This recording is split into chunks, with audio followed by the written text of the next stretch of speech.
in general, for again, just using my life as my example, when we were dating, I didn't take responsibility for his stuff, but I did assist him in certain things. So if he had a paper due, I wasn't going to do that paper for him, but my skill set was, my mom was an executive secretary. She taught all of us to type. She came from the generation that's Yeah. mostly what all women did. She went to school, she learned that, so she taught us. So my thing is, can I can I have help? So I was up in the computer lab helping him type paper. Like he would write it.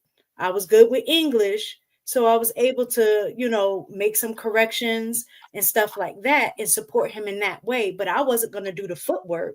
No, boo, you write your own paper. You know what I'm saying? Or I had a lunch card. He lived off campus. I didn't eat as much as, most dudes do or whatever. So if he swung through, he was hungry. I knew I wasn't going to eat it. Hey, you want a sandwich? So it's little things like that. I Right. wasn't supporting him, you know. That's what I would do as a wife. It would be a different level of support. But little things like that can show your partner that you are marriage material, that you're not selfish. Like those are characteristic things. So those are the things that you're looking for at that stage. That's the key I word. agree. Go ahead, Characteristics. Billy. No, that was I was just repeating what she said. That is it's the character, that you're just looking to see if they can do those things. If you're on the phone and you tell your girlfriend, I'm not feeling good, and she says, okay, you should get 2 aspirins, I'll talk to you later. She's not wife material. Because wife material is gonna ring the doorbell and have juice and ginger ale and all these things. So I do agree that it's you have to pay attention to what people do and not say. I think guys in general just they're easy breezy, and guys are easy. Women are a little more complicated. So I think when you're easy with it and you just do what is natural to you, then you'll know who's a wife material. It's the same way, and who's a husband. Because if I'm telling you that something is wrong with my car, and you like, okay, did you call your daddy? Then you're not husband material. Because a husband is gonna come and do whatever he needs to do for the car. So I was just agreeing with her. In those timelines from a lovepreneur perspective, right? From the 77% perspective, she multiplied you 3 times. Yeah. So she multiplied you the minute she had your seed, right? She multiplied you when you said, I need you to quit your job. I need you to come over and help me manage this, right? And then after that, you grew. So she also multiplied your business. That is insane, right? Which is what a woman's role should be, to help you multiply. But so many successful men, or so many men that have vision, they miss that part. They miss including their partner into helping manage and multiply. And that's exactly her role, and you let her do that. So Was that congrats to scary? you. Was that scary for you, like at that moment? Like now you know what you're doing, you got it all down pat, but was that scary in the moment, in that In moment? the moment, absolutely not. I don't know. I was in a zone to where it was just, okay, whatever it is, I'm doing it. Like when I wanted a child, it was like I was in the bathroom one day and I had the thought I want a kid. So I was like, hey, I want a baby. It was just simple. I was And then confused. She was only 20. I kind of want to stop it there because I know that there's a lot of conversation around a woman's purpose, her career. So, what it sound like, and I did listen to a little bit in the interview.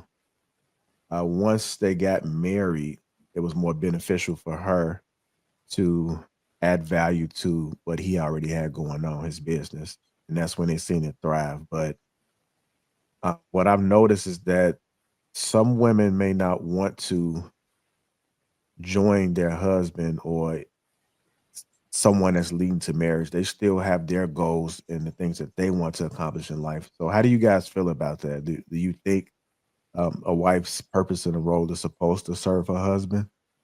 Should you go the more logical route, or should the husband be considerate as far as what it is that she wants out of life, because it's her life, even though she got married.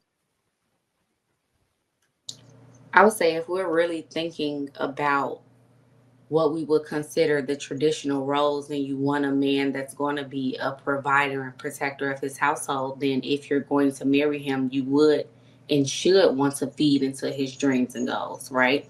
Especially if he's already on that path of achieving them.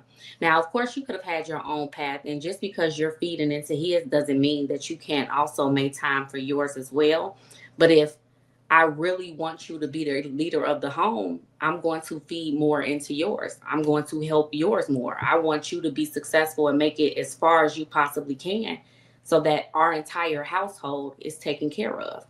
And then once that happens, I can also, use that as a way to feed into my goals, into the things that I also want to do. I think that's where a lot of women get confused and where we end up on this, trail where we are 40, 50, 60, 70, and we don't have that counterpart because we spent so much time focusing on our own career that you never even opened up your life for the possibility of having a man come in and helping him with his as well, or even just having a partner, right? Because you're so career focused. But of course, every woman doesn't want that. So it also depends on what you want out of life. But if you are looking to be a wife, then I do believe that it is one of our goals to feed and to our husband and his dreams and the things that he wants to accomplish. Can I And just speak from a place of um, seeing two sides of a different coin? Growing up in a generation where that was the mindset versus growing up in a generation now, like me, being married after 21 years and having an example of growing up with that specific thing, is that I think back then there was an environment that was created where that was the expectation. When we're talking about traditional, that was the expectation, and for so many reasons. But the best marriages, like if you read like any studies and stuff, a lot of them talk about more so feeding into each other. If both people come fulfilled, like they're speaking to what she was saying, that they were pouring into each other, which made their marriage grow, right? Exponentially. If you're one person coming in with just pouring into somebody else and you do have dreams and aspirations but they never get fulfilled, you still feel a lack of fulfillment within your marriage, right? So it's the idea of saying, okay, even if I have to make a decision to say, okay, right now you're making the most money, it would make more sense for us to spend this amount of time, as you're building your career, but I'm still doing stuff on the back end that's propping me up for the things that I want to do in life too. I just might not be able to go full throttle. Like when I was working towards my doctorate, before I got to my doctorate, him and I both met in college. So we both had our bachelors. Right after that, I got my master's. And then I took a break and he was like, you know what? I'm going back to school. I want to get my master's. So at that point, I couldn't get my doctorate, even though in my mind I had a goal like by the time I'm 30, 3, I want to have my doctorate. That was my mindset.